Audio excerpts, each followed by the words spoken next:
Hello, it's Rudy at Claude Painting Studio. Let's have a look at how to paint some of these Victrix Dark Age Irish Warriors. I've sprayed the model with some Colour Forge dead animal bits, which is a silly name for a sort of warm grey. I've got some Army Painter Leopard stone skin, and we'll do the flesh with that. I've thinned it with some water. I might need to go put a second layer on this.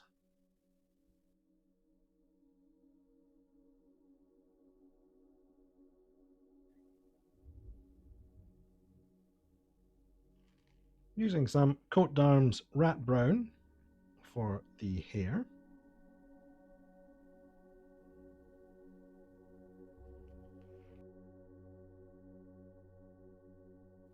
I'm going to leave his tunic in the spray primer colour, and I've got some army green to do his cloak.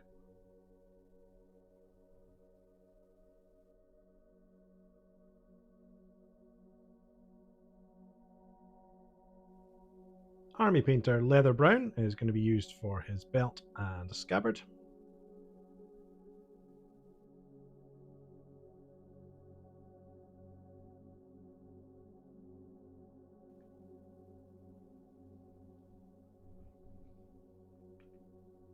I'm doing the javelin haft with some Paratrooper tan.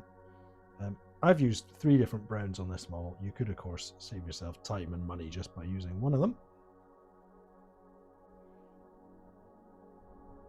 Plate mail metal for the point of the javelin.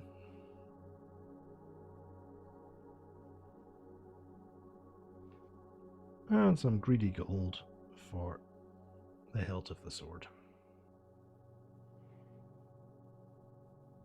Time for a couple of washes on the model.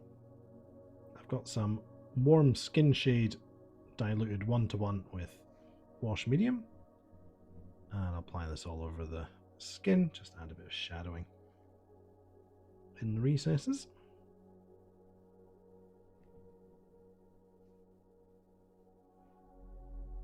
For the rest of the model, I'm doing a wash with strong tone, again in a 1:1 dilution with some wash medium.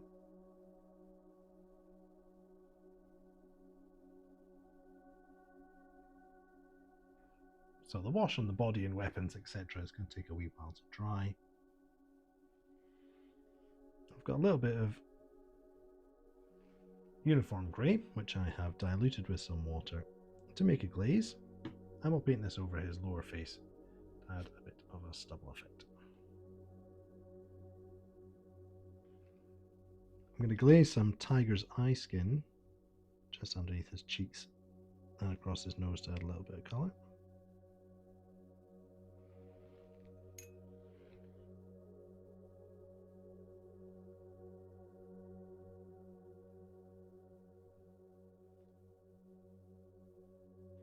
Now, of course, all this work on the face isn't absolutely necessary. A little bit of matte black to dot the eyes.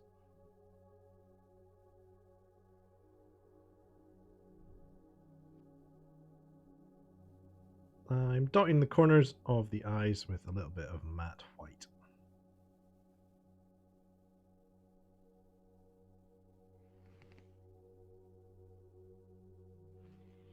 A little highlighting with the base colours, just bring out the highest points. So I've got the leopard stone skin.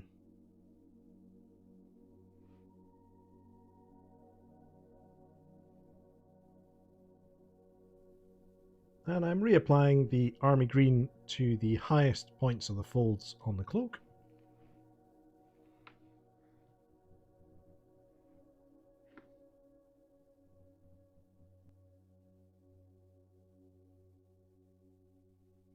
A couple of highlights with ash grey. So you can see I've stuck a shield on. I did some freehand, and yellow and black's a good combo for Irish shields. The ash grey was a mistake, so I've got some GW Rakarth Flesh to do that highlighting instead. And to finish off the hair, I've got the rat brown out again. So it's occurred to me that perhaps some folk out there would have liked to have seen the shield painting process. I'm sorry I didn't do that at the time. but I'm going to paint one up now. I've got some leather brown and painting the wood on the back. This is also going to cover everything on the sort of the studded buckler, but for the one with the yellow and black design, I'm going to keep the leather brown to the rim.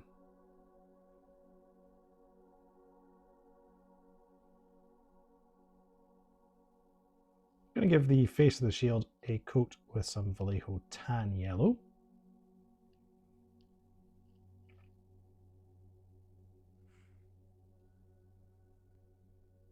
With some plate mail metal, I'm going to paint the boss.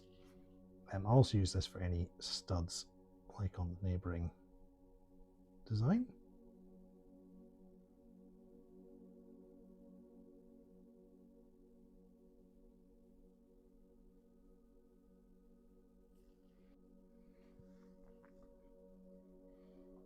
So I'm giving these shields a wash of 1:1 strong tone to wash medium.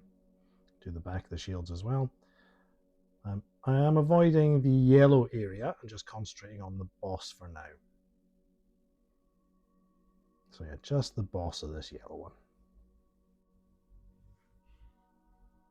Now, for the yellow of the shield, first of all, I'm just applying a little bit of water onto the surface, about the middle third. And now I've got a wash mixture of 1 part warm skin shade, 1 part wash medium, and I've dropped them into what was left of my strong tone mix. I use this on the bottom third of the shield. With my clean brush, I'm just going to mix some of the water layer in, and this will help to feather the wash into that middle third. It'll slowly seep in there, and there won't be such a sharp demarcation between where I've put the wash and the rest of the shield. So it's a matte black. I'm going to do a couple of whorls. I don't know if there's any correct way to approach this.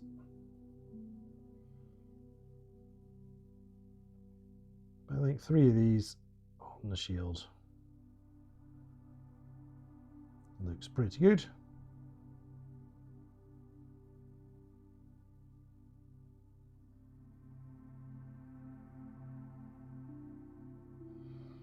And like anything, practice makes perfect. If you don't want to try it on a shield first, get a loose bit of sprue or a lolly stick. Just practice the movement.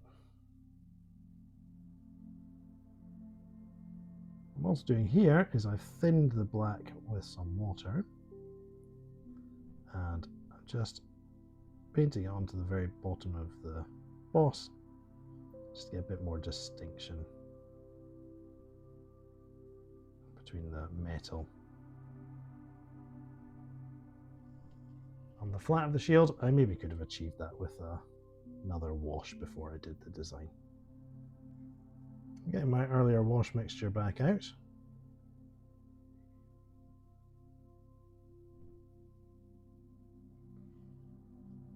I think just an extra bit of shading to look like a bit of dirt down there will help things in the final shot.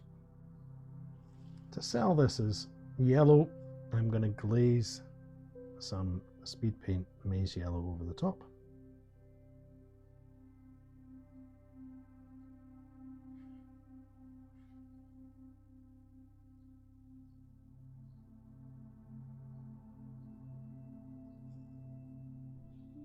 And that should do. We'll get these, well, stuck onto a different model because the shield that you've seen on the model already was previously painted. I hope that was a useful diversion into how I did the shields. As I was editing the video, I realized that probably that would have been helpful for some folk. So there it is.